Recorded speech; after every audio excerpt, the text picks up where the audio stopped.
Partak bulup vergil canım, hanım mehribanım, nirde rahber, nirde hanım, bugün yetişti pıganım, yer bilerin asmanı Türkmen. Hazan urdu tada gülüm, indi mehkam bağla bilim, dua ediyor ulus ilim, ta ki bir olmasa dilim, koşulmarsın sana Türkmen.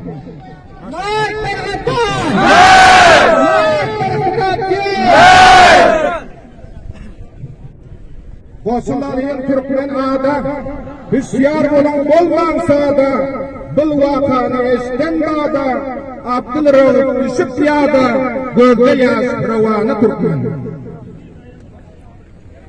Bugün kaldık müşküllerde, hoş kalmadı bilen serde, ata baba giden yerde, gidip bilmedik şehirde, ahirdir zamanı Türkmen. Molla Kuddus okir bitip, Türkmen yolu mehkem tutup, biz karkından geldik yetip, göz yumup bitmenler ötüp, bolunlar merdanı Türkmen. Yaşasın Türkmen! Yaşasın! Yaşasın milleti!